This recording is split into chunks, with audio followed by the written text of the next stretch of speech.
L'audience est reprise. Prenez séance, s'il vous plaît.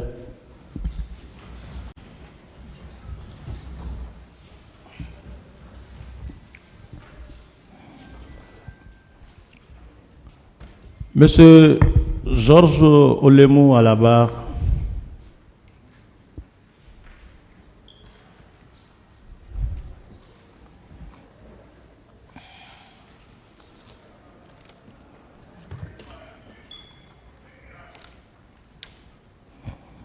Monsieur Thomas Toaro. Et Monsieur Jean-Louis Pogomou.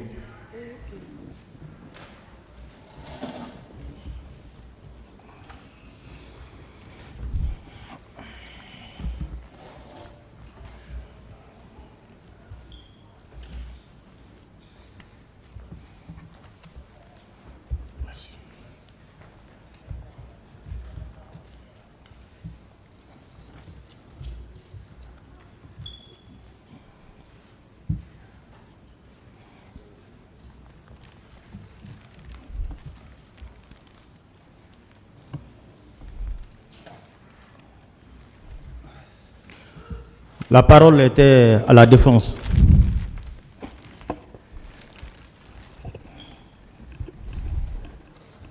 Merci, Monsieur le Président.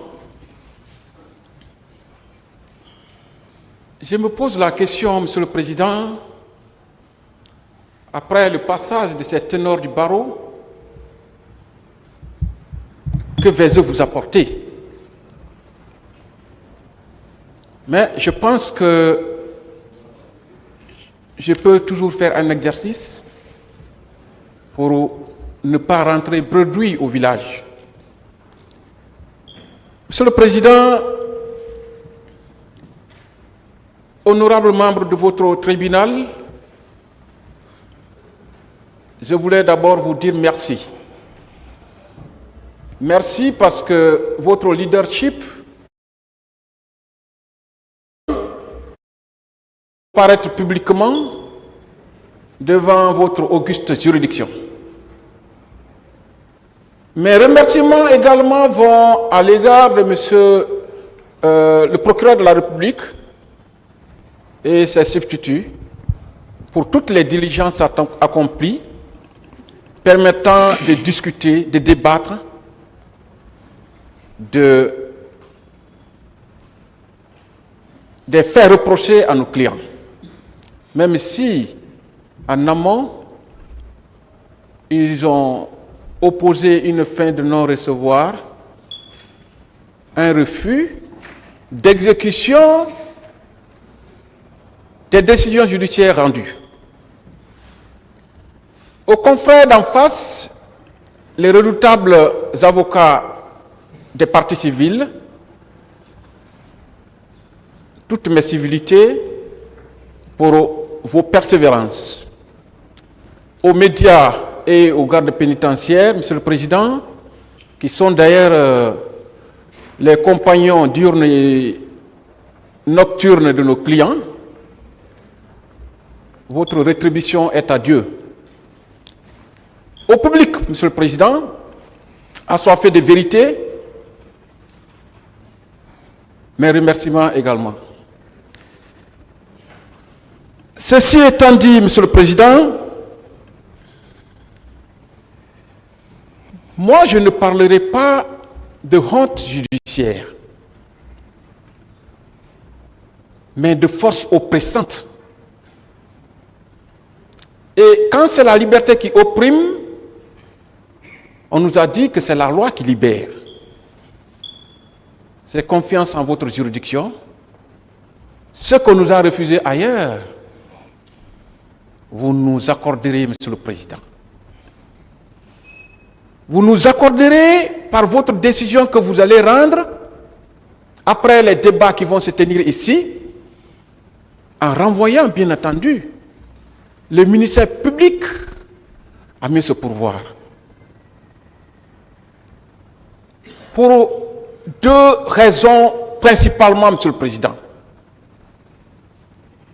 La prescription de l'action publique et la nullité de la procédure qui vous a saisi. Monsieur le Président, honorables assesseurs, pour y parvenir, nous vous demandons respectueusement de nous laisser exposer les faits de la procédure et le droit applicable au cas d'espèce. Monsieur le Président, ces accusés qui sont devant vous sont des officiers militaires qui ont servi honnêtement et loyalement notre pays à un moment donné, mais à un autre moment, Monsieur le Président, ils ont fait l'objet de poursuites judiciaires pour des faits dont ils ont rejeté. Je rappelle, Monsieur le Président, qu'ils sont poursuivis pour meurtre, assassinat, viol, enlèvement, séquestration, torture, coups et blessures volontaires, vol à main armée, entrave aux mœurs d'assistance, aux mesures d'assistance et l'omission de porter secours. Ce sont les accusations, Monsieur le Président, qui les accablent. Et devant les cabinets d'instruction, Monsieur le Président, ils ont rejeté en bloc ces faits à eux reprocher. Monsieur le Président, tout est parti de la déclaration de M. Aboubacar Toumba Diakité. Je me réjouis d'ailleurs, Monsieur le Président, que vous soyez le président de cette audience, parce que vous avez été l'un des assesseurs les plus attentifs du président du tribunal qui a jugé les événements du 28 septembre. Et aujourd'hui, je pense que vous êtes mieux placé pour apprécier ces faits. Monsieur le Président, après ces déclarations, il y a eu, dit-on, un autre témoin qui aurait requis l'anonymat et qui a demandé à ce qu'il dépose sans que son nom soit révélé. Il dépose, il ne signe pas le procès verbal de déposition devant le procureur près le tribunal, et sur la base de cette déclaration, de cette déposition de prétendus témoins et des déclarations tenues par un accusé à la barre qui se défend, qui écarte complètement la thèse de l'accusation et qui place sa propre thèse.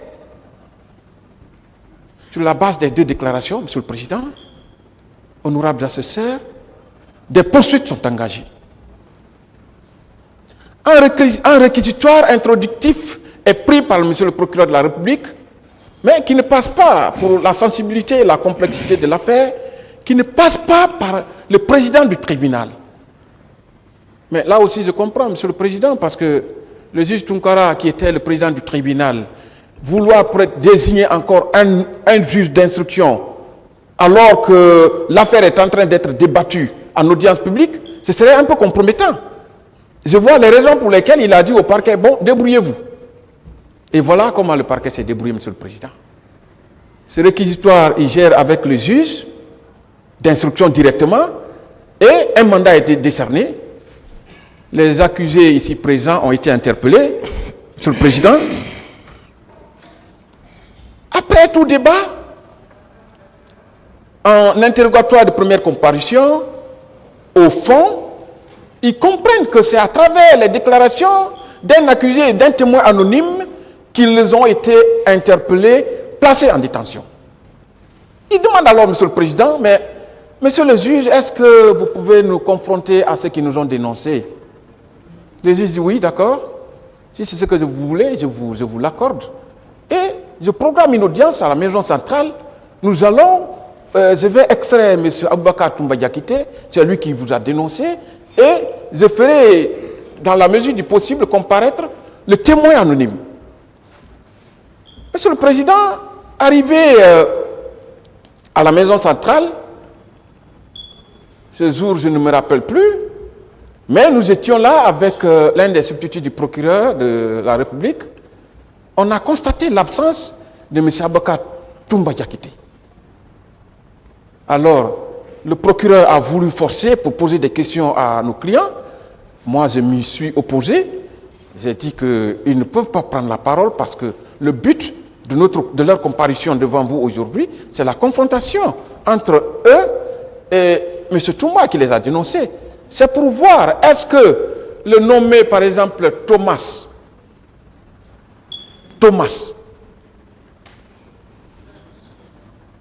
sans autre renseignement, vous verrez, Monsieur le Président, dans le réquisitoire introductif, c'est écrit Thomas, S-A-R, sans autre renseignement. Monsieur le Président, après cela, Monsieur le Président, je refuserai d'être interrompu. Chacun a son temps de parole. Maître La défense Gilbert, y a-t-il un problème? Prenez le micro.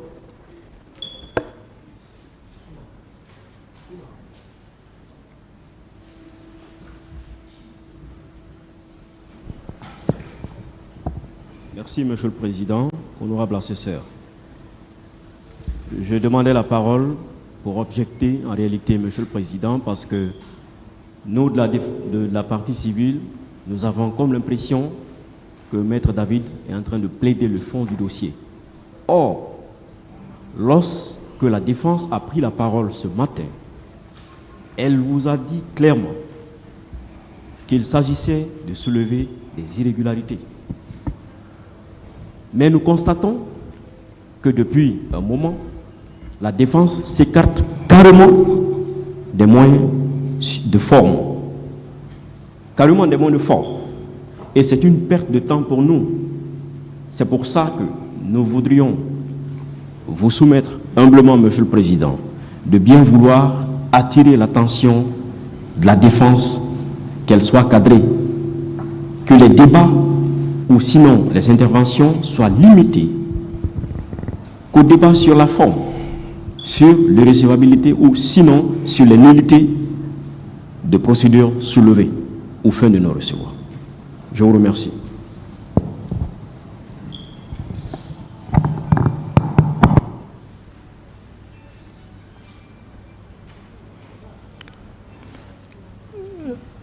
Maître Béa.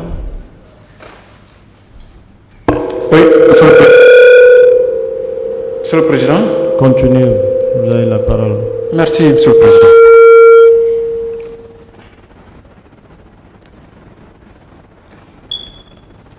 C'est bon. Dans la mythologie grecque, la femme du dieu de la parole s'appelait Tacita. Donc quand l'homme parle, la femme se tait. Merci, Monsieur le Président. Est-ce que vous aviez vraiment besoin de le rappeler? Oui, à l'égard de ceux d'en face, Monsieur le Président. Je vous remercie, Monsieur le Président. Vous n'aviez vraiment pas besoin de ça, maître. D'accord, Monsieur le Président. Merci beaucoup. Évitez d'employer les termes qui sont de nature à blesser un confrère ou un membre du tribunal.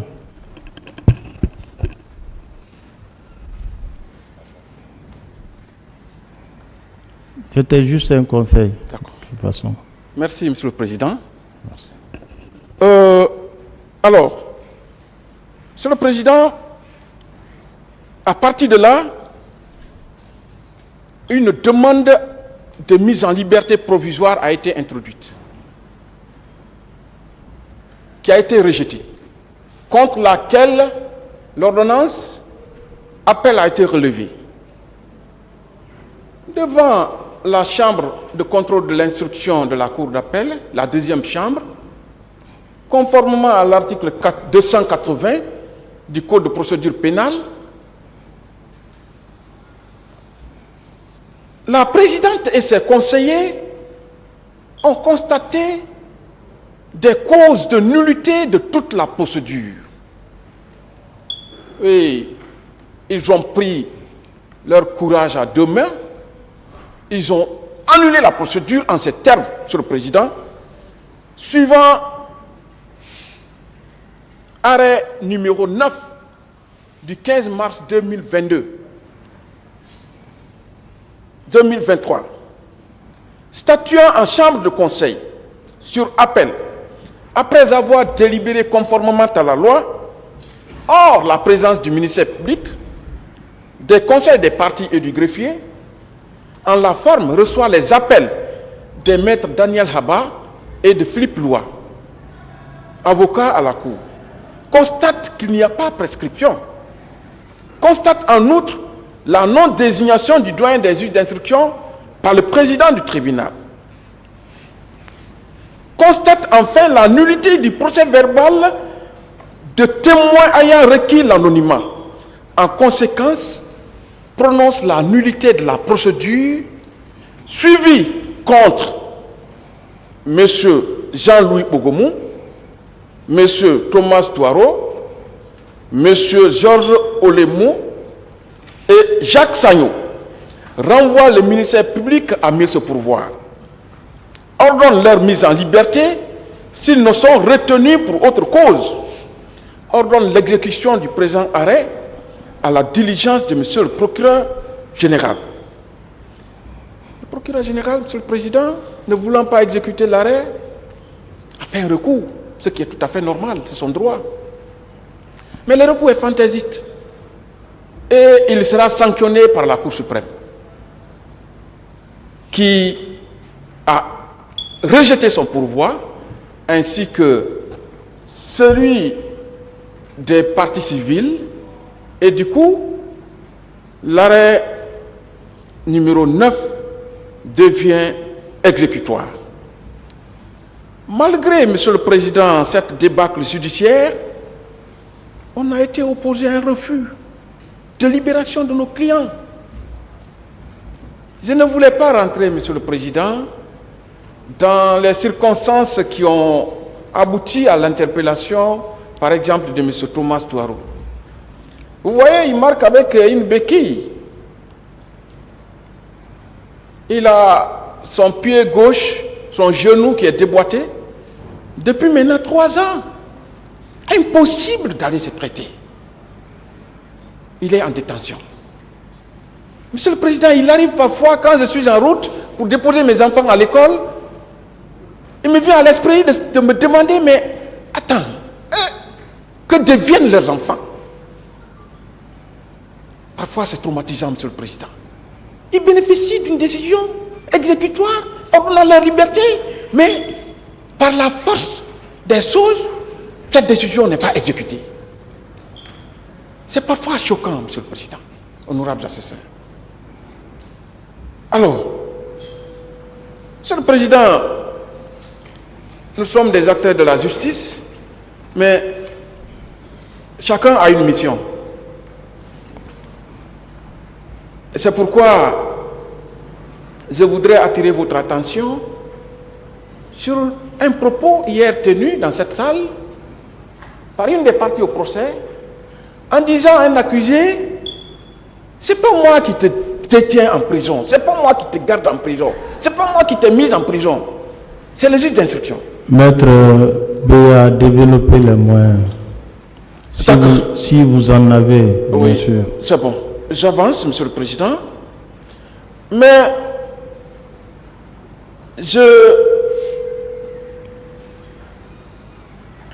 voudrais justement attirer l'importance que vous preniez vos responsabilités en prenant des décisions courageuses. Je regrette et je déplore, Monsieur le Président, que Dame Thémis, qui incarne les symboles de la justice, ne soit nulle part dans cette salle. Elle est représentée par 3 symboles. Vous avez la balance que je vois ici, mais malheureusement que vous ne voyez pas, Monsieur le Président. Pourtant, ça se fait pour vous. Elle devait être là-bas. Parce que c'est elle qui oriente toutes les décisions que vous prenez, Monsieur le Président. Il y a également le glaive Je ne vous apprends pas, je sais que vous maîtrisez tout ça. Et je vous connais aussi. Je vous connais également les deux assesseurs à vos côtés. Nous sommes dans de bonnes mains, Monsieur le Président. Monsieur le Président, il y a le glaive qui est la puissance de la justice que vous devez détenir pour trancher quelles que soient les situations. On connaît que ce n'est pas facile de juger, mais Dieu vous a donné ce pouvoir et il a... Maître Béa, le tribunal maîtrise très bien le symbolisme de tout ce que vous venez de citer. D'accord. Est-ce que vous avez des moyens à développer? Je viens maintenant sur les moyens, Monsieur le Président. Alors, On est sur les deux dispositions, en dehors de ce qu'a cité Maître Pépé Antoine ici, c'est-à-dire l'article 396 du Code de procédure pénale. Monsieur le Président, je vous invite je vous demande de me permettre de lire l'article 8 de la Déclaration universelle des droits de l'homme. C'est le Code des droits de l'homme, c'est l'œuvre d'un éminent magistrat. Et si vous me permettez de le citer, Monsieur le Président. allez-y. C'est le Code des droits de l'homme. Oui, c'est le Code des droits de l'homme, Monsieur le Président. C'est un ouvrage de M. Mamadou Alioune Dramé, ce haut magistrat à la carrière atypique, qui, dans cet ouvrage, le Code des droits de l'homme, a relevé l'article 8 de la Déclaration universelle des droits de l'homme. Cet article dit quoi? Toute personne a droit à un recours effectif devant les juridictions nationales compétentes contre les actes violant les droits fondamentaux qui lui sont reconnus par la Constitution ou par la loi. Monsieur le Président, sur la base de cette disposition, nous fondons nos demandes. Les questions, Monsieur le Président, après avoir démontré qu'il y a prescription de l'action publique qui peut être soumise à votre tribunal par rapport à la régularité de la procédure, conformément à l'article 3, Monsieur le Président, qui dit que l'action publique se prescrit par 10 ans pour les crimes. Ça veut dire quoi, Monsieur le Président? Qu'il est interdit aux titulaires de l'action publique de saisir la juridiction compétente après l'écoulement de ce délai. La question, Monsieur le Président, à laquelle, ou les questions auxquelles vous devez répondre dans le secret de vos délibérations sont les suivantes. Est-ce que l'action publique est prescrite dans la présente affaire? 1. Est-ce que la procédure qui vous saisit, Monsieur le Président, est régulière? Est-ce que l'ordonnance de renvoi qui vous saisit n'est pas fondée sur des pièces qui ont été annulées? Ce sont là les questions juridiques auxquelles nous allons répondre, Monsieur le Président, ou tenter de répondre, puisque le dernier mot revient au tribunal. Monsieur le Président, par rapport à la prescription, nous disons oui, qu'il s'est écoulé plus de 10 ans de la commission des infractions poursuivies au déclenchement des poursuites. Autrement dit, du 28 septembre 2009 au 7 novembre 2022, il s'est écoulé 20 mois.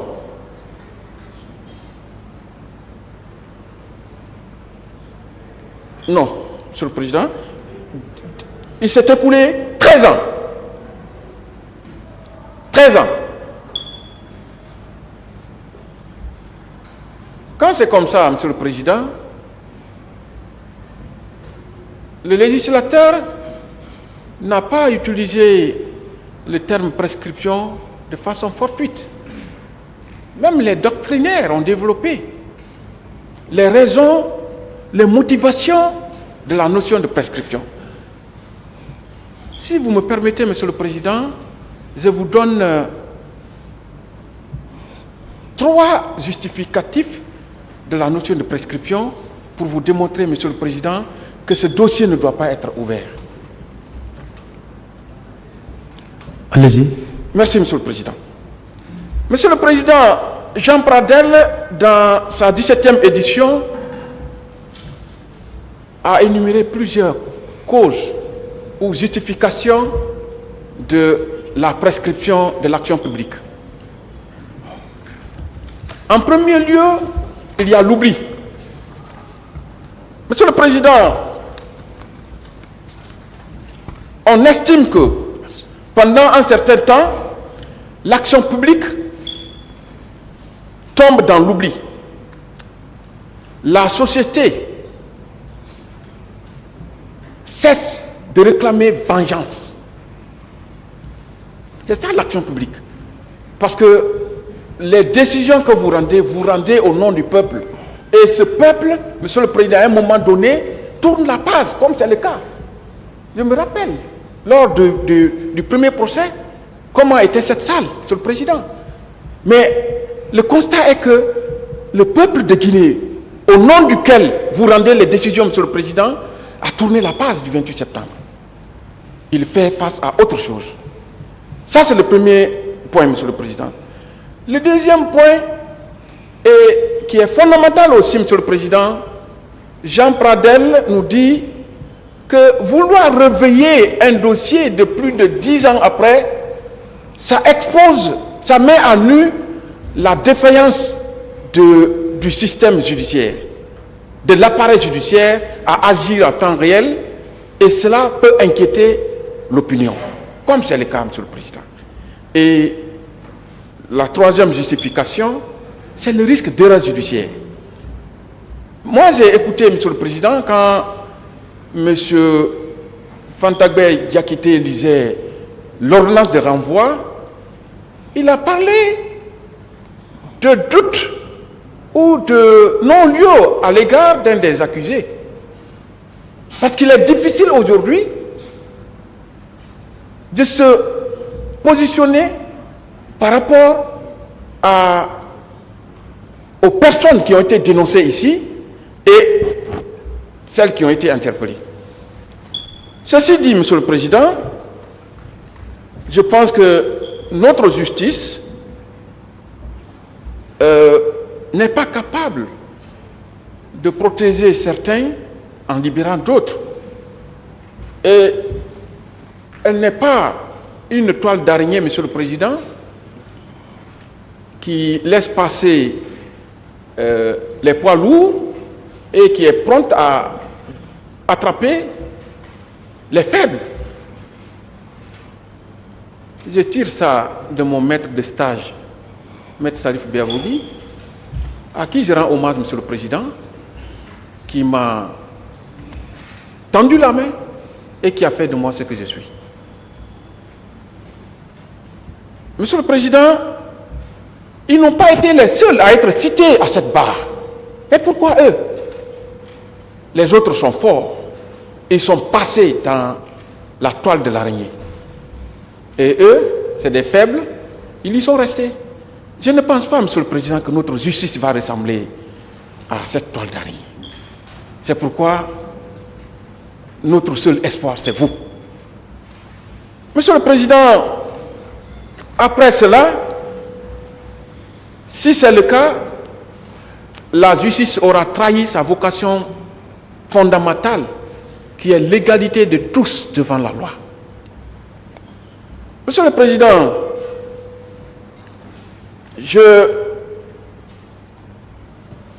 j'avance très rapidement pour ne pas abuser, Monsieur le Président, de votre patience, de votre calme légendaire, pour vous dire, Monsieur le Président, que si vous voyez que toutes les personnes qui ont été citées ici ne sont pas dans le box des accusés, c'est qu'il y a ce qu'on appelle le conflit personnel, qui est différent du conflit juridique qui est soumis à votre tribunal. Et il y a Madame Béatrice Brunner, qui est médiatrice au Conseil de l'Europe, qui a fait un ouvrage, dans lequel ouvrage, Monsieur le Président, il a comparé le procès à de l'iceberg. Il y a une partie émergée et une partie submergée. Elle dit que la partie émergée, c'est le conflit juridique qui est soumis aux juges. Mais celle immergée, c'est le conflit personnel entre les parties. Monsieur le Président, on peut facilement, à travers votre posture, on ne se pose pas la question, Monsieur le Président, sur la profondeur de votre sagesse pour comprendre ce que je vais dire. Monsieur le Président, honorables assesseurs, j'ai parlé de la prescription, je vous parle maintenant, et ça de façon brève, de la nullité de l'ordonnance de renvoi. Puisque mes confrères ont largement développé, je vais tout simplement me poser la question de savoir, est-ce que l'ordonnance de renvoi qui vous saisit est nulle? La question, Monsieur le Président, nous la répondons par l'affirmative. Elle est nulle dans la mesure où il est démontré qu'elle provient d'une procédure qui a été annulée. Pour s'en apercevoir, Monsieur le Président, je vous invite à comparer deux dates.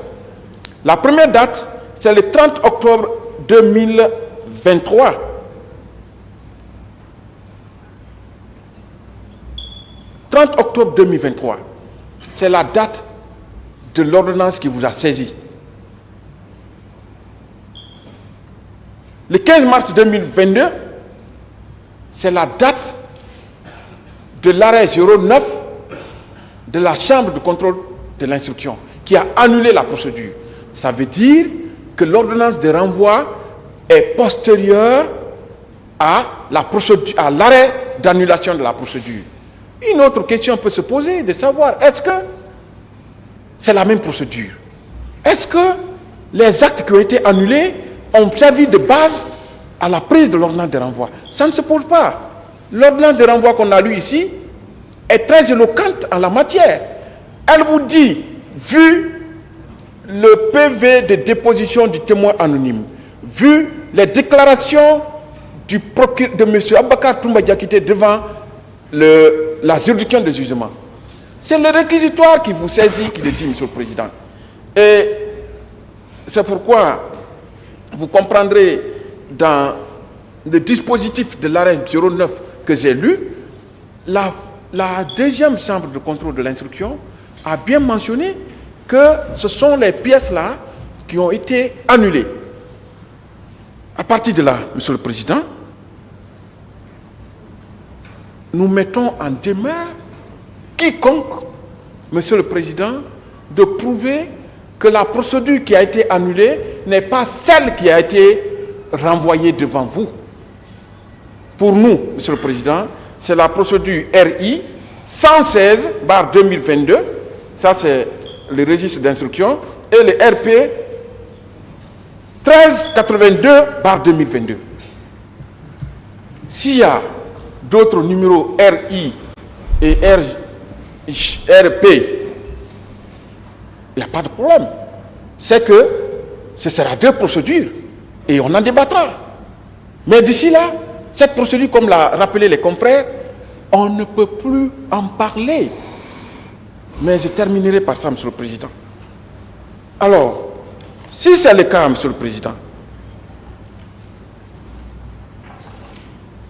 l'article 280 nous interdit formellement de tirer des renseignements dans ce dossier de la procédure. Monsieur le Président, vous me permettrez, avant de terminer, de lire le dernier alinéa de l'article 280. C'est l'unique répétition que je fais, ça avec votre permission. Les actes ou pièces annulées sont retirés du dossier d'information et classés au greffe de la Cour d'appel. Les actes ou pièces de la procédure partiellement annulées sont cancellés après qu'a été établie une copie certifiée conforme à l'original qui est classée au greffe de la Cour d'appel. Monsieur le Président, vous comprendrez que même les rituels observés qui précèdent l'inhumation des morts n'est pas seulement l'apanage des humains. La loi décrit ici un rituel de classement des dossiers morts. Il dit qu'il doit être cancellé. Et la loi va plus loin pour nous dire il est interdit de tirer des actes et des pièces ou parties d'actes ou de pièces annulées aucun renseignement contre les parties à peine de poursuite disciplinaire pour les avocats et les magistrats. Vous savez, Monsieur le Président, quand on inhume un corps, il y a ce qu'on appelle la profanation. Pour les dossiers, c'est ce que le législateur interdit. Je me réjouis, Monsieur le Président, Maître Zézé était là, représentant du bâtonnier, j'aurais vraiment voulu qu'il soit là parce que si vous n'allez pas dans le sens de ce que nous demandons, Monsieur le Président, ça veut dire que le ministère public nous invite à parler d'un dossier qui est enterré, qui est classé au niveau de la Cour d'appel. Et la loi nous interdit d'en parler. Je demanderai une protection avant l'ouverture des débats éventuellement, mais je ne pense pas qu'on en arrivera là, Monsieur le Président. C'est pourquoi nous demandons au procureur, aux représentants du ministère public, d'être tolérants. La tolérance, Monsieur le Président, c'est l'acceptation de sa propre défaite. C'est aussi une preuve de grandeur. Ils disent tous les jours, nous requérons à charge et à décharge. Mais c'est un principe cardinal du droit. Ça veut dire quoi, Monsieur le Président, honorables assesseurs? Il y a l'intérêt de la société qu'il sauvegarde, mais également les libertés individuelles. Ils sont à cheval entre ces deux. Dans leur protection, ils doivent, dans la protection des intérêts de la société, ils doivent également protéger l'intérêt des justiciables. C'est pourquoi, Monsieur le Président, en banalisant ce principe cardinal, c'est sous-estimer, Monsieur le Président, l'épreuve que subissent les accusés durant ces mois et années de procès. Monsieur le Président, il n'est pas exagéré de parler de souffrance des accusés qui sont soucieux de leur avenir professionnel, de leur avenir social, accablés par l'accusation, soucieux de leur liberté. Et puisque vous êtes là, Monsieur le Président, je pense que vous allez leur rendre ce qu'on leur a refusé. En constatant la prescription de l'action publique et c'est la nullité de la procédure qui vous a saisi. Vous, Monsieur le Président, nous vous prions de bien vouloir ordonner leur mise en liberté s'ils ne sont détenus pour autre cause, tout en renvoyant le ministère public et les parties civiles à mieux de pourvoir. Je vous remercie. La défense a fini. Le ministère public.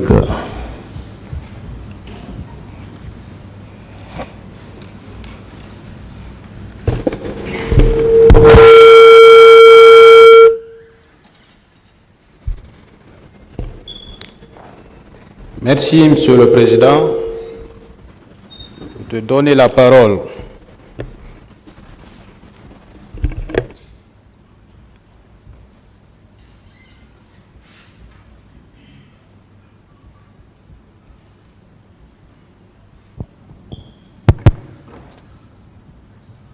Merci, Monsieur le Président, de donner donc la parole au ministère public à l'effet de réagir aux arguments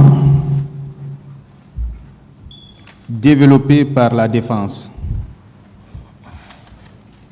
Nous vous remercions également, Monsieur le Président, pour le professionnalisme par lequel vous conduisez les débats et nous vous portons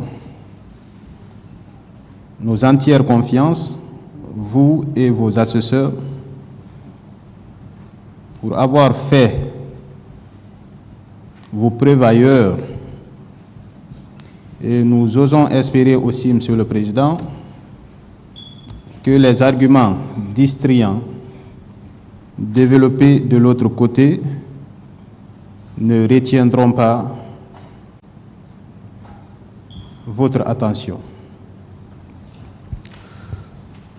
Monsieur le Président, la défense demande l'annulation de la procédure dans son entièreté. Et pour ce faire, elle se base sur un certain nombre d'articles tirés du Code de procédure pénale et ailleurs. Avant donc, Monsieur le Président, de venir à ces dispositions, je voudrais vous rappeler les faits qui sont à l'origine de cette procédure. Vous vous souviendrez, Monsieur le Président, honorable assesseur, que suite à des dénonciations, notre parquet a saisi le doyen des juges d'instruction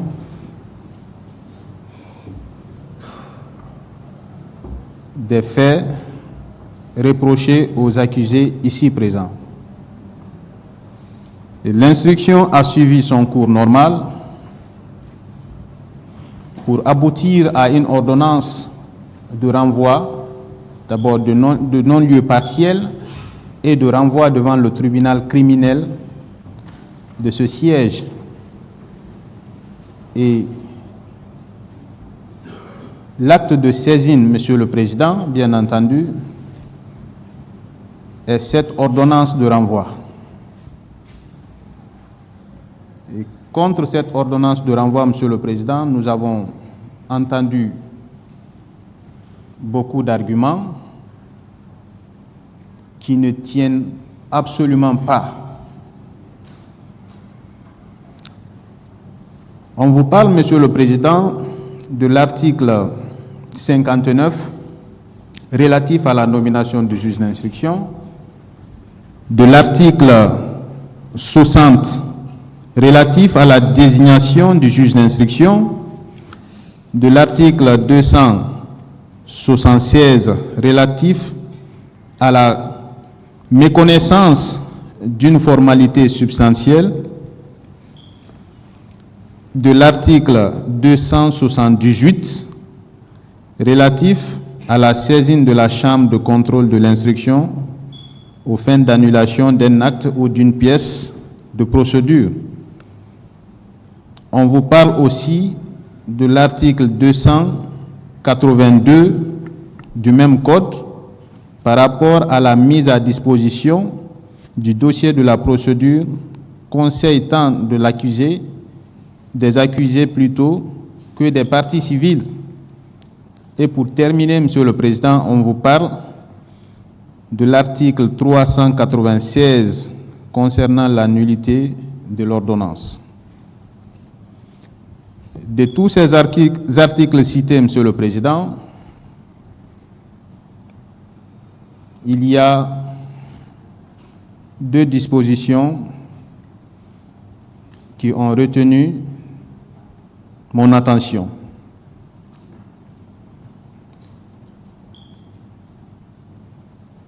En premier lieu, Monsieur le Président, il s'agit de l'article 276 du Code de procédure pénale.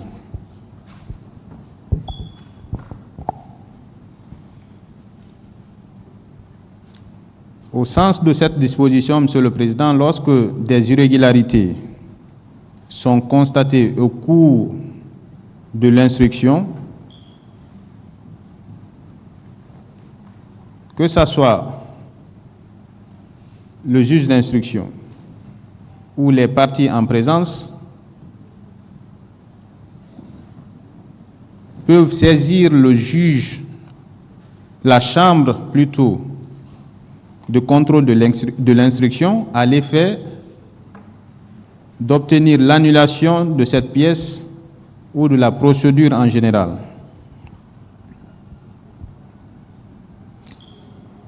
On vous parle également, Monsieur le Président, de l'article 282 du Code de procédure pénale et qu'il ressort de ces dispositions que certaines formalités n'ont pas été accomplies à l'égard des accusés, notamment la mise à disposition du dossier de la procédure entre les mains des conseils des accusés. Je rappelle donc, Monsieur le Président, et vous pouvez vérifier parmi les pièces du dossier de la procédure, que le 6 février 2023, le juge d'instruction a mis la procédure à la disposition des conseils, des accusés ici présents. Pour preuve, Monsieur le Président, le 18 janvier 2023, Maître Daniel Haba a adressé au juge d'instruction une requête aux fins de non-lieu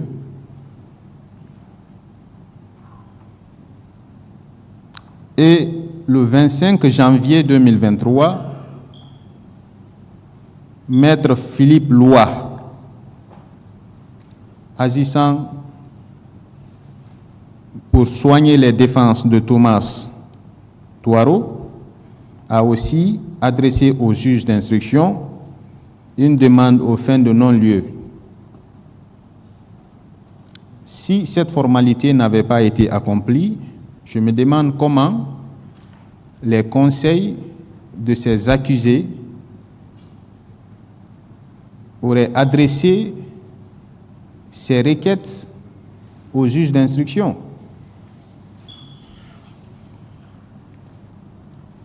De tout ce qui précède, Monsieur le Président, de tous les arguments soulevés par devant vous,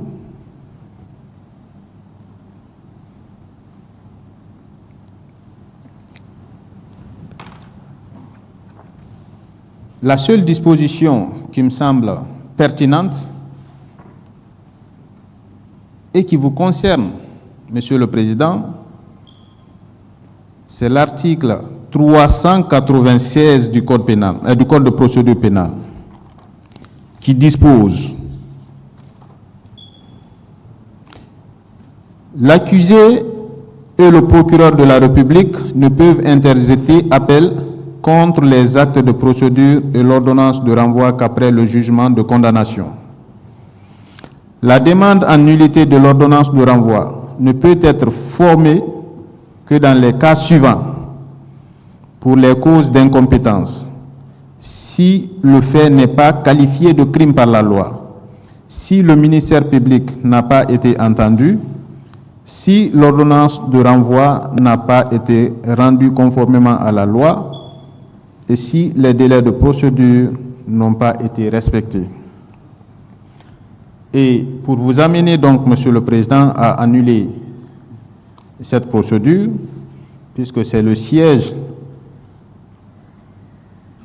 c'est cette disposition: si nullité doit y avoir, qui vous permettra de vous prononcer, Monsieur le Président, en faveur d'une annulation. C'est la seule disposition. Donc, Monsieur le Président, la défense a insisté sur le point 4, que si l'ordonnance de renvoi n'a pas été rendue conformément à la loi,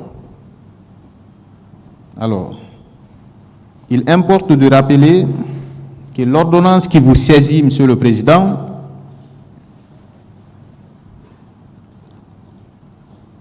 a été rendue conformément à la loi.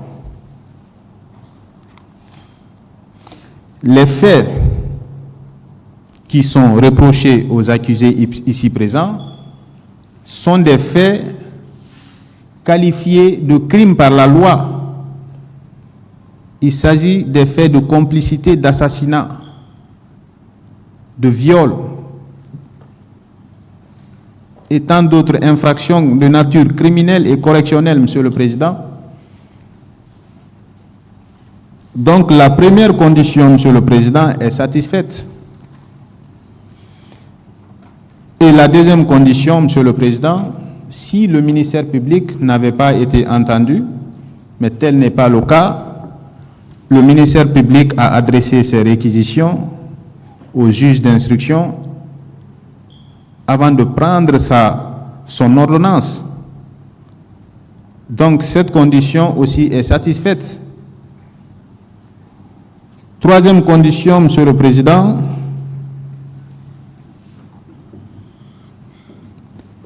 plutôt, première condition, pour les causes d'incompétence, et ce n'est pas le cas. Deuxième condition, si le fait n'est pas qualifié de crime par la loi. Troisième, si le ministère public n'a pas été entendu. Et quatrième condition, si l'ordonnance de renvoi n'a pas été rendue conformément à la loi. C'est quoi une ordonnance rendue conformément à la loi, Monsieur le Président?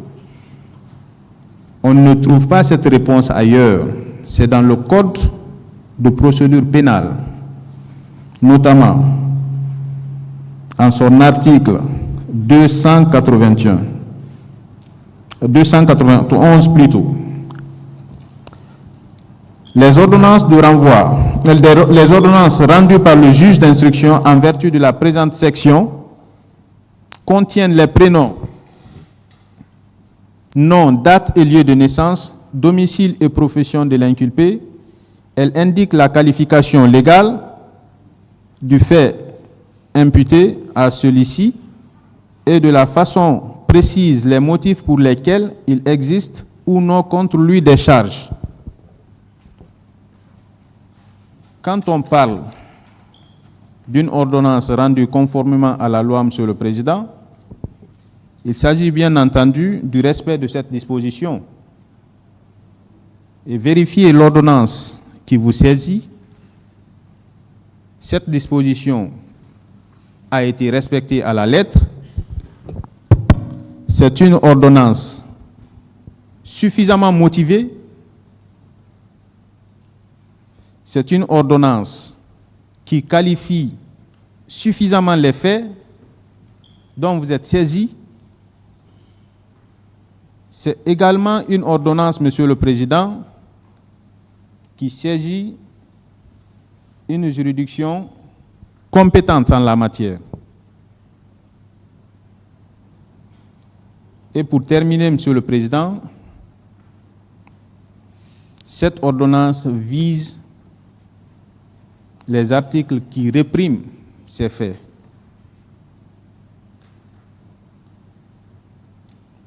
On ne voit donc pas, Monsieur le Président, en quoi l'annulation d'une telle ordonnance est nécessaire dans cette procédure.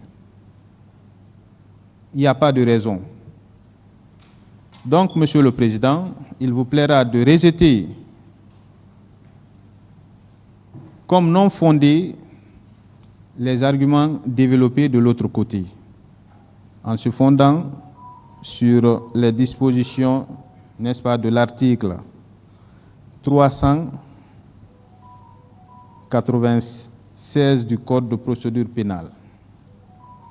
Et sur les autres aspects, Monsieur le Président, mes éminents collègues interviendront aussi largement là-dessus. Et je vous remercie pour votre attention, Monsieur le Président.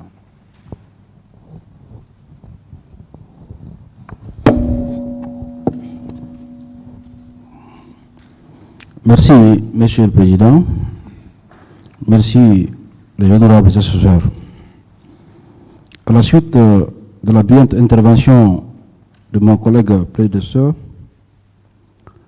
je prends également la parole au nom du ministère public pour abondir dans le même sens.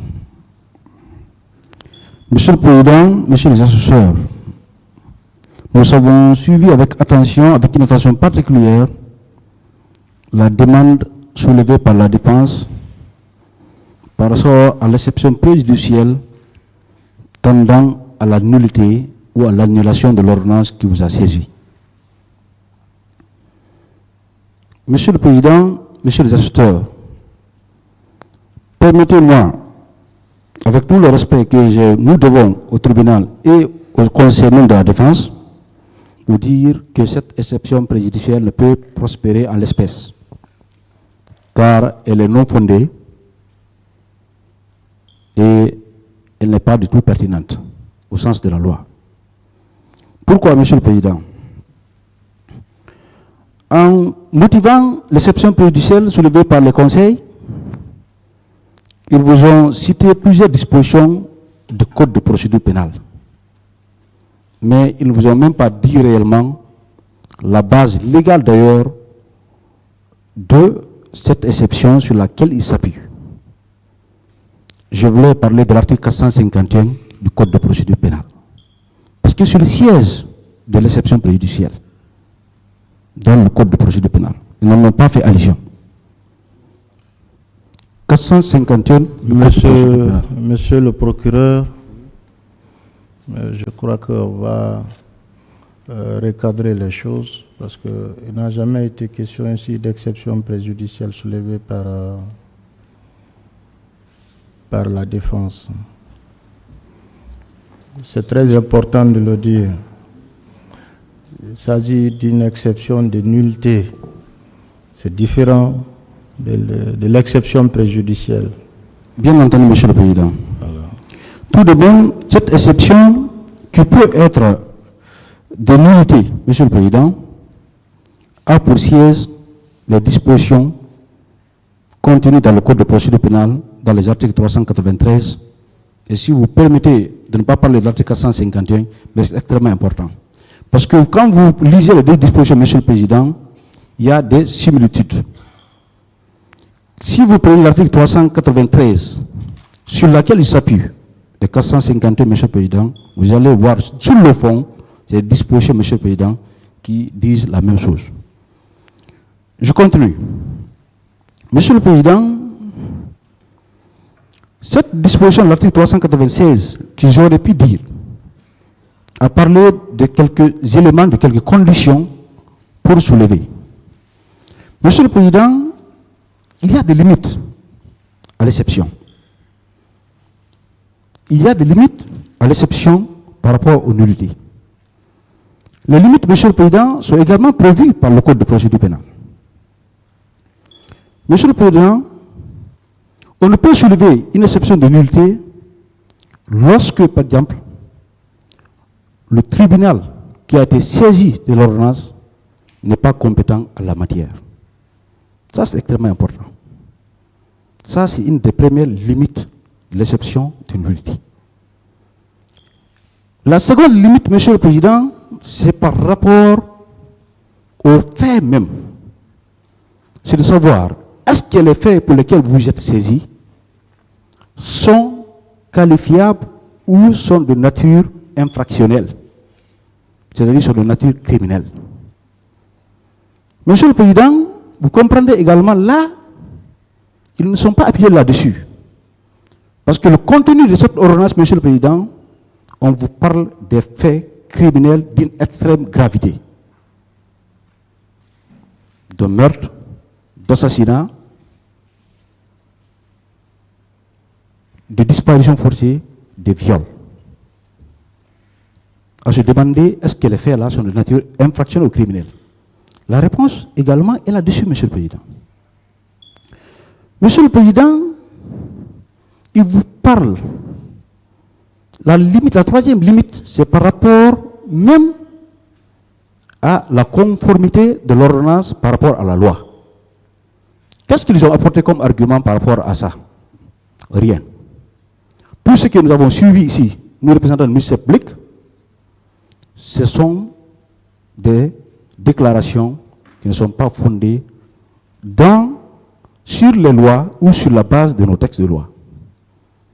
Souvent, Monsieur le Président, il parle des actes administratifs. Il ne parle même pas des actes juridictionnels.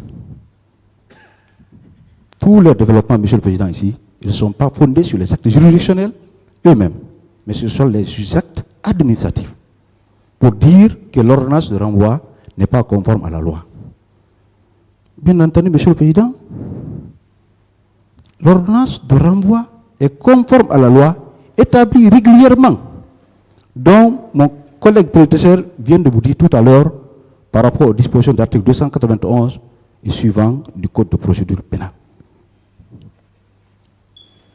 Monsieur le Président, les faits sont d'une extrême gravité quand on parle de l'annulation même. Parce que tantôt c'est nullité, tantôt c'est annulation. Je ne sais pas. Il parle de nullité ou il parle d'annulation. En tout cas, voilà deux notions qui ne peuvent aller en l'espèce. Soit une ou l'autre, Monsieur le Président. Monsieur le Président,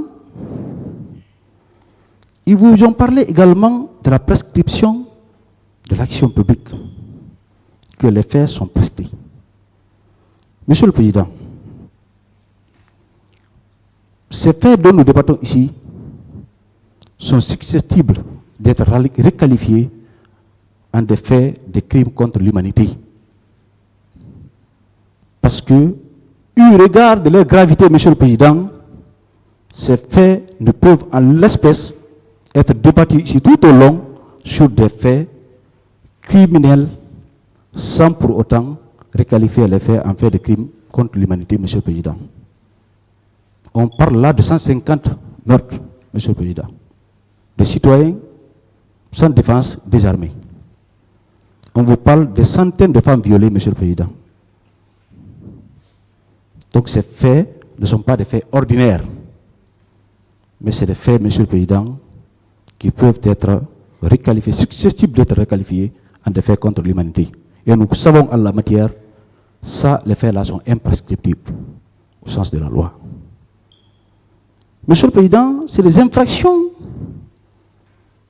qui ont perduré, même dans le temps. Qui ont perduré dans le temps, Monsieur le Président.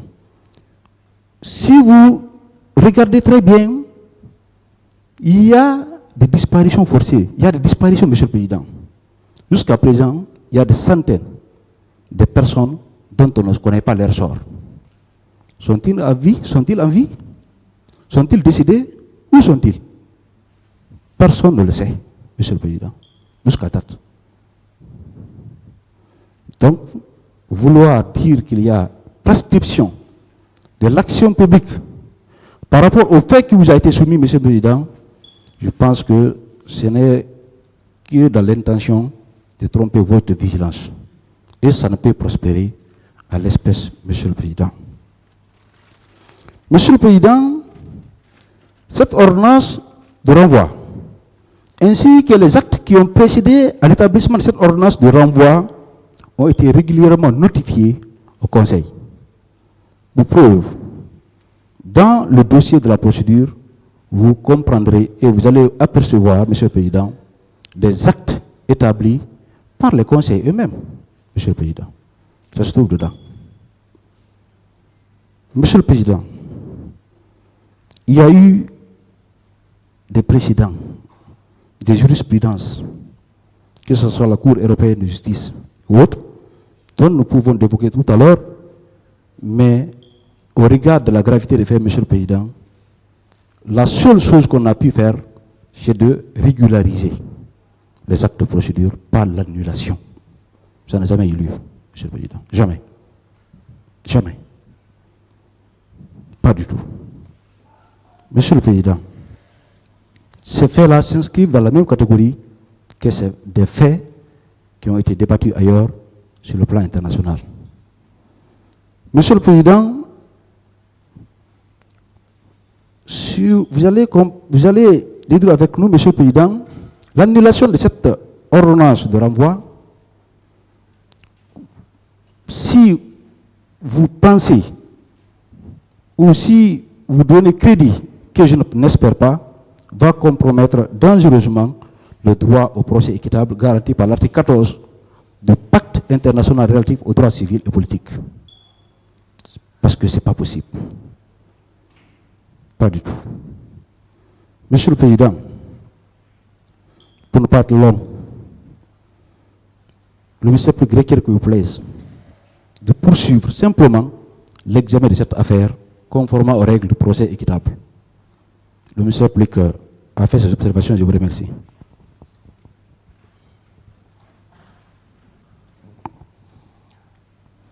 Merci, Monsieur le Président.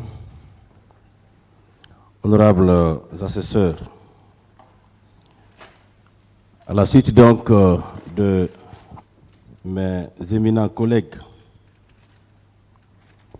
je prends la parole pour parler justement de cette exception de nullité qui vise essentiellement à paralyser l'action publique. Mais cette exception de nullité, Monsieur le Président, ne pourra pas prospérer pour des raisons qui ont été non seulement énumérées par mes éminents collègues, mais par nous-mêmes tout à l'heure. La défense se fonde sur les dispositions des articles 59, 60, 275, 276, 278, 280, 282, 394, 396 et 1251 du Code de procédure pénale pour demander à votre tribunal de prononcer la nullité de cette procédure-là. Nous, Monsieur le Président, nous allons nous focaliser sur l'ordonnance qui vous saisit. L'ordonnance de renvoi qui saisit votre tribunal, qui a été rendue en bonne et due forme à la date du 30 octobre 2023. Cette ordonnance, Monsieur le Président, n'a jamais fait l'objet de recours. Cette ordonnance, Monsieur le Président, qui a été rendue conformément aux dispositions des articles 288 et 291 du Code de procédure pénale, Monsieur le Président, n'a jamais fait l'objet de recours par la défense. Et cette ordonnance, Monsieur le Président, on n'a pas besoin de retourner sur les bancs de l'université pour comprendre qu'une ordonnance de renvoi purge les nullités. Dès lors que, Monsieur le Président, le juge d'instruction a pris la responsabilité sur lui, après avoir constaté des charges suffisantes de renvoyer une cause devant un tribunal, Monsieur le Président, dès lors que cette décision est prise, naturellement, il faudrait bien que le tribunal soit amené à examiner l'affaire pour laquelle il est saisi. Monsieur le Président, ces faits sont tellement graves. Ces faits sont tellement gravissimes. À telle enseigne, Monsieur le Président, Monsieur le procureur général ne pouvait pas exécuter cet arrêt de la Cour suprême. Parce qu'il s'agit des faits qui ont même fait l'objet déjà d'une première décision. Des faits qui ont été requalifiés en crime contre l'humanité, Monsieur le Président. Qu'un juge d'instruction soit saisi, il est en train de faire son travail. Qu'on vous dise, Monsieur le Président, qu'un arrêt est intervenu, il faudrait bien qu'on procède à l'exécution de cet arrêt-là et libérer ceux-là qui sont en détention. C'est pourquoi le procureur général, il a eu raison, Monsieur le Président. À sa place, nous aurions fait la même chose. Lorsque des faits sont reprochés à un citoyen, Monsieur le Président, le ministère public doit faire mains et pieds pour que cette personne-là comparaisse devant le tribunal pour répondre des faits qui lui sont reprochés. C'est des milliers et des milliers de personnes qui sont victimes de ces faits-là. Des gens ont été tués au stade, Monsieur le Président. Des femmes ont été violées. On a même vu tout à l'heure dans le dossier, Monsieur le Président, des gens ont été décapités. Cela est arrivé ici en Guinée le 28 septembre. Qu'on nous dise que nous devons épouser la position de la défense, on ne le fera pas, Monsieur le Président, parce que nous avons confiance en vous. Nous savons que la justice est dans vos veines jugulaires, Monsieur le Président. Vous allez accepter de rejeter cette nullité-là. C'est une fuite en avant, Monsieur le Président. C'est pour vous empêcher de voir clair dedans. Il faudrait bien que les accusés qui sont là, Monsieur le Président, s'expliquent devant le peuple de Guinée. Que le peuple sache que des faits qui ont été perpétrés le 28 septembre 2009, c'est bien par des gens qui sont ici et qui doivent vraiment s'expliquer. C'est pour cette raison qu'on est là, Monsieur le Président. Le juge d'instruction a bien fait son travail. On est allé même jusqu'à s'attaquer à sa personne. Et heureusement, Monsieur le Président, vous êtes averti, vous avez demandé à ce que chacun sache raison garder. Il est important qu'on respecte les autres, surtout quand ils sont absents. Monsieur le Président, ceux-là qui ont travaillé dans ce dossier, ils ont travaillé dans les règles de l'art. Ils ont respecté toute la procédure. Ils n'ont fait aucune violation. Et c'est pourquoi on a insisté, on a tenu mordicus à ce que cette affaire-là soit jugée par votre auguste tribunal. Nous savons que vous allez rejeter cette exception, Monsieur le Président, parce que tout simplement, je l'ai dit à l'entame de mon propos, elle vise à anéantir l'action publique. Et cette action publique-là tiendra debout. Elle tiendra debout, Monsieur le Président. Nous savons que vous allez nous suivre dans tout ce que nous aurons à dire. On nous a parlé de prescription. On vous dit de constater la prescription de l'action publique. On vous demande, Monsieur le Président, de constater la prescription des faits qui ont fait l'objet d'un jugement il y a 2 ans seulement. Seulement, le 31 juillet, une décision a été rendue par rapport à ces faits. Ce sont les mêmes faits, Monsieur le Président. Nous allons demander la requalification. Ce sont les mêmes faits qui sont reprochés à d'autres personnes qui n'avaient pas été arrêtées. C'est pourquoi, lorsque le ministère public s'est rendu compte que ces personnes-là ont participé à la perpétration de ces faits, nous avons tenu, Monsieur le Président, à ce qu'elles fassent objet de poursuites et qu'elles comparaissent devant vous. C'est pourquoi on est là. Ce sont les mêmes faits, rien n'a changé. On vous dit de constater la prescription de ces faits-là. Vous ne le ferez pas, Monsieur le Président, parce que tout simplement, vous êtes très légaliste. Nous ne serons pas donc longs. Mes collègues ont tout dit, Monsieur le Président. Notre position est ferme.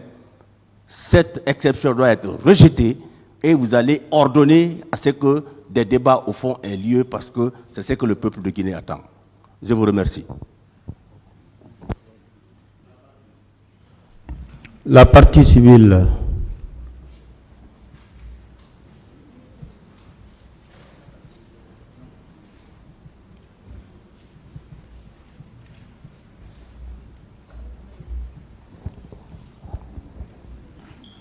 Merci, Monsieur le Président. Merci, honorable assesseur, de nous avoir donné la parole pour répondre aux exceptions de nullité de la procédure soulevée par la défense. Monsieur le Président, en toute sincérité, on nous a fait perdre du temps. On nous a fait perdre du temps en visant les dispositions des articles 447 du Code de procédure pénale, qui par ailleurs sont relatives, ces dispositions, au tribunal correctionnel. Monsieur le Président, la défense vous dit que elle ne voudrait pas continuer ce procès parce qu'elle estime que l'ordonnance qui a été rendue n'a pas été rendue conformément aux règles de procédure pénale. Mais, Monsieur le Président, nous pensons que c'est juste un spectacle qu'on s'est donné. Je ne sais pas si ça peut servir les clients, les accusés. C'est à la défense de nous le dire. Mais lisons les dispositions de cet article et voyons ensemble ce qu'il y a lieu de faire. L'article 447 du Code de procédure pénale dispose que le tribunal correctionnel à qualité pour constater les nullités des procédures qui lui sont soumises, sauf lorsqu'il est saisi par le renvoi du juge d'instruction ou la chambre de contrôle de l'instruction. Cette disposition a été invoquée par la défense. En lisant, en se limitant, Monsieur le Président, honorable assesseur, à cet alinéa 1, qu'est-ce qu'on comprend? On comprend que, en réalité, le tribunal correctionnel, on l'a soulevé devant vous, et donc, en réponse, on comprend que, Monsieur le Président, le tribunal correctionnel ne peut pas, c'est un principe, ne peut pas prononcer de nullité de procédure. C'est le principe. Ne peut pas, si le tribunal est saisi par une ordonnance de renvoi. Il ne peut pas. C'est ce que cet alinéa veut dire. Et continuons. Continuons la lecture à l'alinéa 2. L'alinéa 2 dit ceci, donc dispose. Toutefois, dans le cas où l'ordonnance ou l'arrêt qui le saisit n'a pas été porté à la connaissance des parties dans les conditions prévues, selon le cas, au 4e alinéa de l'article 290 ou par l'article 323, ou si l'ordonnance n'a pas été rendue conformément aux dispositions de l'article 291, le tribunal renvoie la procédure au ministère public pour lui permettre de saisir à nouveau la juridiction d'instruction afin que la procédure soit régularisée. Et donc, ici, à l'alinéa 2, il ne s'agit pas de nullité comme conséquence. Non. Si le juge ou le tribunal correctionnel constate que ces dispositions citées ici, dans cet article 447, ne sont pas respectées, le juge retourne le dossier au ministère public pour ressaisir le juge d'instruction afin qu'il puisse régulariser et saisir donc régulièrement à nouveau le tribunal. La conséquence n'est pas la nullité avec ce deuxième alinéa. Poursuivons.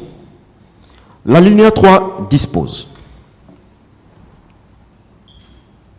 lorsque l'ordonnance de renvoi du juge d'instruction a été rendue sans que les conditions prévues par l'article 282 aient été respectées, les parties demeurent recevables par dérogation. C'est la seule exception pour le tribunal correctionnel de déclarer une demande de nullité recevable. Donc, en termes plus faciles, je reçois la demande, je vais l'examiner. Et donc, ici, est-ce que l'article 282 a été respecté? C'est là la question fondamentale. Est-ce que les pièces qui ont été communiquées par la défense prouvent que l'article 282 du Code de procédure pénale n'a pas été respecté? Mais non. Il s'agit des pièces de fond, les pièces de fond qui nous ont été communiquées. En tout cas, ces pièces ne justifient pas que l'article 282 du Code de procédure pénale n'a pas été respecté. Et je lis ces dispositions. Aussitôt que l'information lui paraît terminée, le juge d'instruction communique le dossier au conseil de l'inculpé et de la partie civile. Cette communication se fait par l'intermédiaire du greffier d'instruction. Le dossier de l'affaire est tenu à la disposition des conseils durant 3 jours, après l'avis qui leur a été donné. Après l'accomplissement de la formalité prévue à l'alinéa précédent, le juge d'instruction communique le dossier de la procédure au procureur de la République qui doit adresser ses réquisitions au juge d'instruction dans les 15 jours à compter de la date de l'ordonnance de soit communiquée, si l'inculpé est détenu. Ce délai est porté à 1 mois dans les autres cas. À l'issue des délais prévus à l'alinéa précédent, le juge d'instruction peut rendre son ordonnance de règlement, y compris s'il n'a reçu de réquisition. Monsieur le Président, dans tout le développement de la défense, est-ce que le tribunal a entendu que le dossier de la procédure n'a pas été mis à leur disposition pour consultation pendant 3 jours? Non. Personne d'entre eux ne l'a dit ici. Et heureusement d'ailleurs que le ministère public a aussi été vigilant en rappelant les dates au cours desquelles les conseils des inculpés d'alors ont saisi le juge d'instruction d'une demande de non-inculpation ou de rendre une ordonnance de non-lieu. C'est justement parce que le dossier de la procédure avait été mis à leur disposition. Et donc, Monsieur le Président, cette seule hypothèse, cette seule dérogation qui permet de déclarer une demande d'annulation de procédure devant le tribunal, donc devant le juge de jugement, cette seule dérogation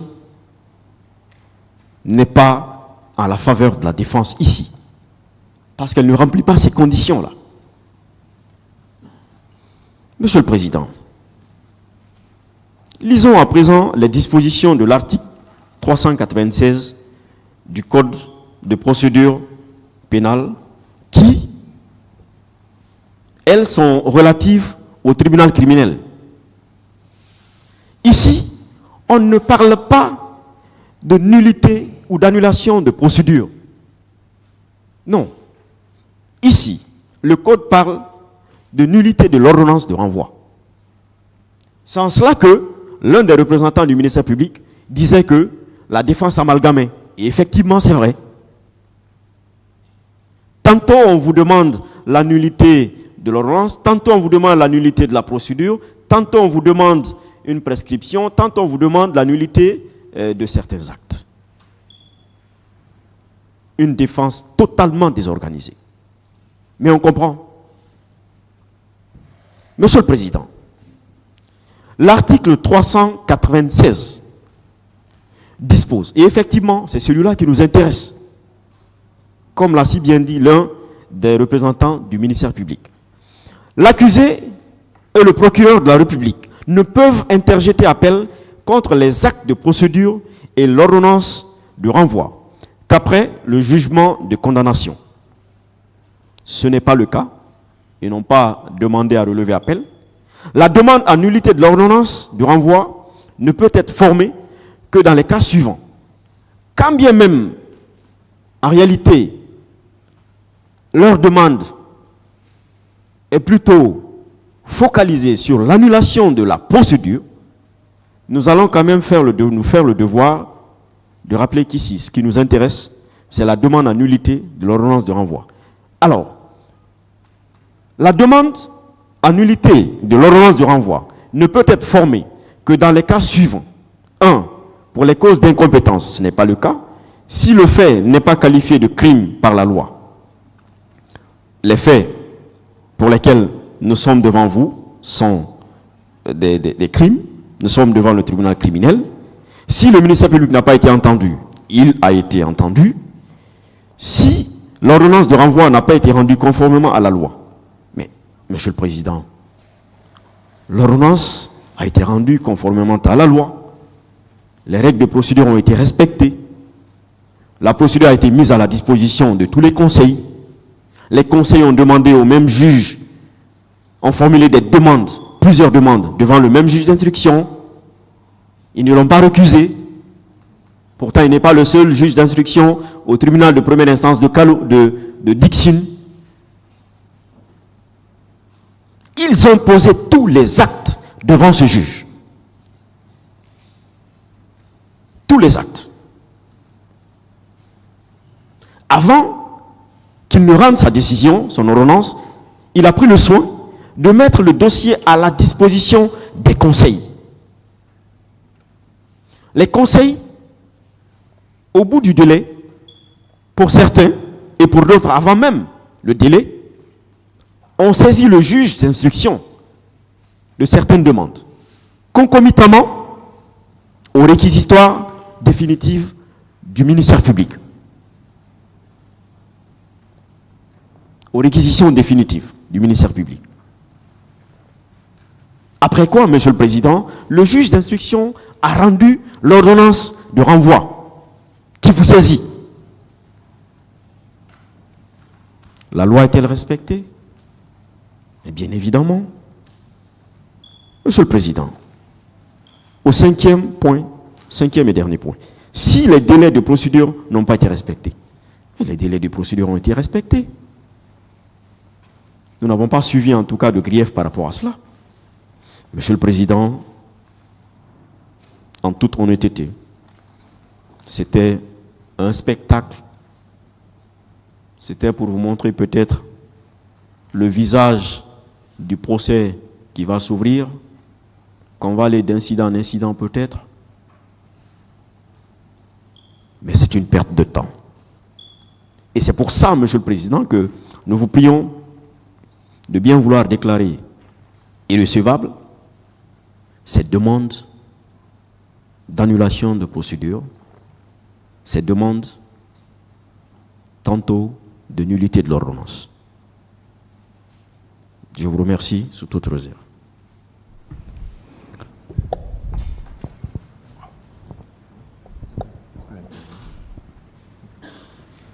Merci, Monsieur le Président, honorable assesseur.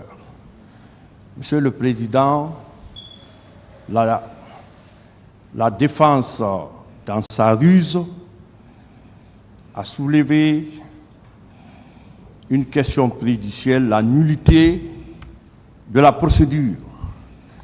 Monsieur le Président, la défense est appuyée sur les articles 59, 60, 75 du Code de procédure pénale. Monsieur le Président, Nous savons les conditions dans lesquelles une ordonnance de renvoi ou une procédure peut faire de nullité. Et l'article 396 du Code de procédure pénale est pertinent. L'ordonnance de renvoi ne peut faire l'objet de nullité lorsqu'il s'agit de l'incompétence. Deuxièmement, si le ministère public n'a pas été entendu. Troisièmement, si les délais de procédure n'ont pas été respectés. Quatrièmement, si les faits ne sont pas qualifiés de crime devant le tribunal criminel. Monsieur le Président, toutes ces conditions-là ont été respectées. Et l'article 288 du Code de procédure pénale dispose que lorsque le juge d'instruction estime que les faits sont qualifiés de crime, il renvoie la procédure et un état des pièces à conviction, devant le tribunal criminel. Le mandat d'arrêt et les mandats de dépôt conservent leur force exécutoire jusqu'à la comparution de l'inculpé ou des accusés devant le tribunal criminel. Monsieur le Président, nous, en tant que partie civile, l'ordonnance de renvoi a été rendue conformément à la loi et elle purge toute nullité, Monsieur le Président. Sur ce, qu'il vous plaise de rejeter cette nullité, parce que selon les prescriptions de l'article 291 du Code de procédure pénale, qui dispose que dans l'ordonnance de renvoi, le juge d'instruction précise les noms, prénoms, domicile, profession, les faits imputés à celui-ci. Monsieur le Président, vous, avec votre clairvoyance, en prenant connaissance de la procédure des pièces, vous saurez que cette ordonnance de renvoi a été rendue conformément à la loi. Qu'il vous plaise de passer outre et de permettre l'ouverture des débats au fond. Je vous remercie.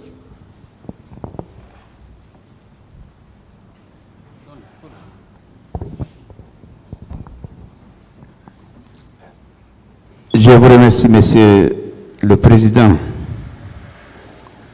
Messieurs les assesseurs. Je ne veux pas revenir sur tout ce qui a été dit par le ministère public et par mes confrères. Je voudrais mettre l'accent sur la question de la prescription. Bien entendu, Monsieur le Président, je dois et je respecte votre décision que vous avez rendue en disant que vous allez vous prononcer sur la requalification avec la décision au fond. Mais, permettez-moi, Monsieur le Président, depuis l'ouverture de cette affaire, dans la première procédure, et devant le pool des juges d'instruction, et devant le tribunal criminel,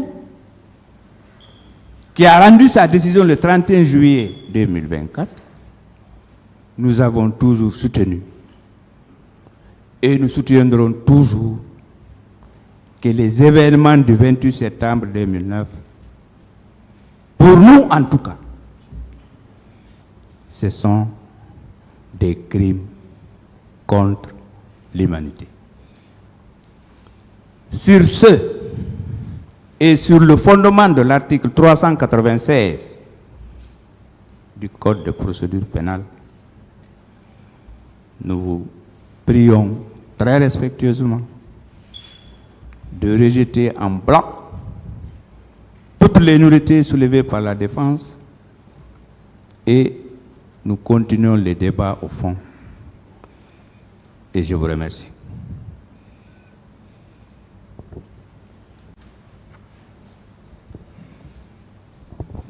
Je vous remercie, Monsieur le Président. À la suite donc des confrères de la partie civile, je crois que les exceptions qui ont été soulevées ont été battues en brèche par les différents arguments soulevés de part et d'autre, que ce soit par le ministère public, mais également par les avocats de la partie civile. Monsieur le Président, je pense que concernant l'ordonnance de renvoi, je crois que des arguments concrets et probants ont tellement été développés qu'il n'est pas nécessaire de revenir sur notamment des articles que Maître Gilbert a cités ainsi que Maître Tafsir. Et je voudrais insister sur juste un autre point, puisque j'ai été surpris et abasourdi d'entendre que la défense soulève une question de prescription. J'ai été très surpris et choqué d'ailleurs. Pourquoi? Premièrement, il est clair, Monsieur le Président, que les faits qui sont jugés en ce moment sont des crimes contre l'humanité. Et à ce titre, ils sont imprescriptibles. C'est-à-dire que, Monsieur le Président, si dans 10 ans, d'autres personnes sont retrouvées et qu'il y ait un lien avec les événements du 28 septembre, ils peuvent être poursuivis, puisque les crimes sont imprescriptibles. Mais, Monsieur le Président, restons sur la législation nationale, le code pénal, relatif à la prescription. Monsieur le Président, le code de procédure pénale, j'allais dire. J'ai entendu un avocat de la défense indiquer que ces faits se sont produits en 2009 et que l'inculpation ou le réquisitoire qui a conduit à son inculpation a été pris en 2023.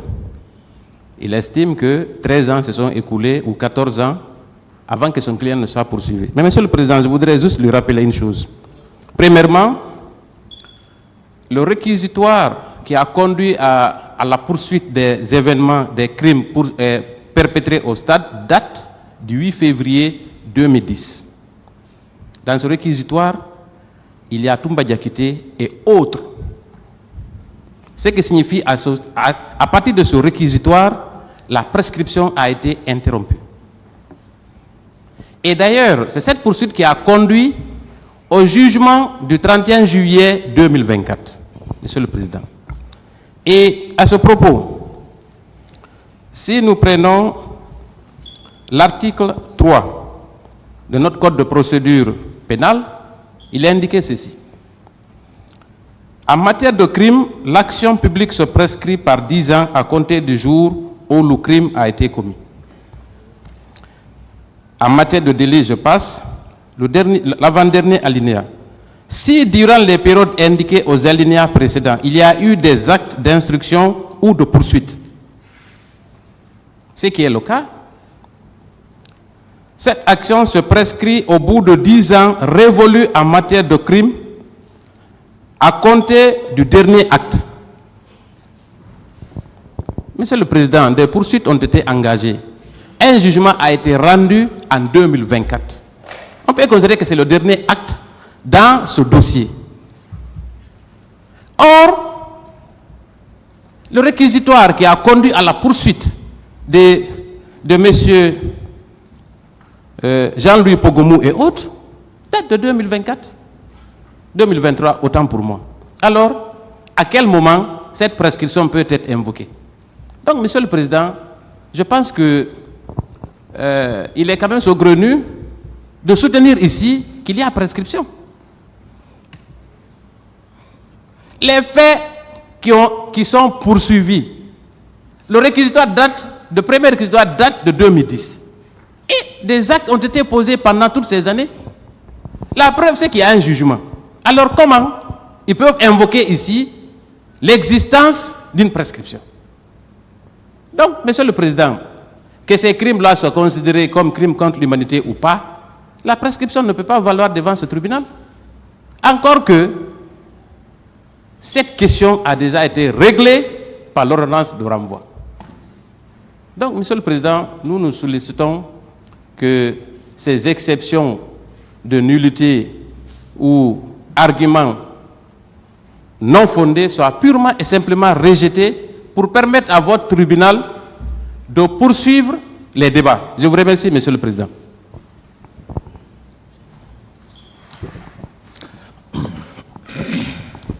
Je vous remercie, Monsieur le Président, de m'avoir donné la parole pour juste vous dire un mot, parce que l'essentiel a été dit dans cette salle pour faire comprendre à votre auguste formation que la nullité soulevée par la défense ne tient pas et que la prescription, elle aussi, ne tient pas, Monsieur le Président.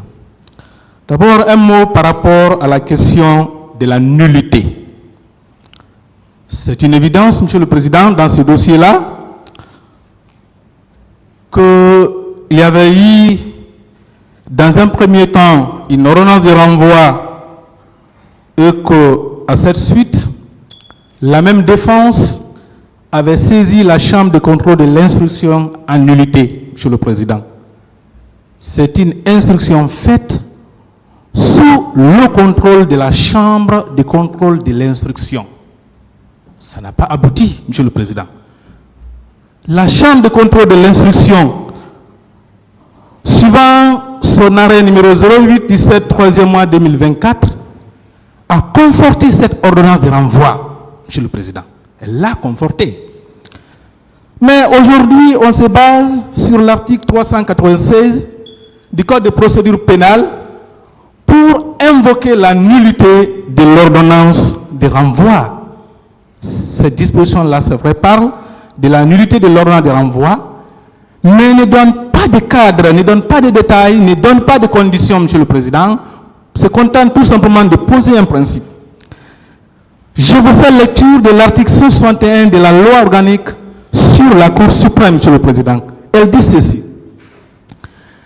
L'arrêt de la Chambre de construction, l'arrêt de la Chambre de l'instruction portant renvoi de l'inculpé devant le tribunal ne peut être attaqué que lorsqu'il statue sur une question de compétence.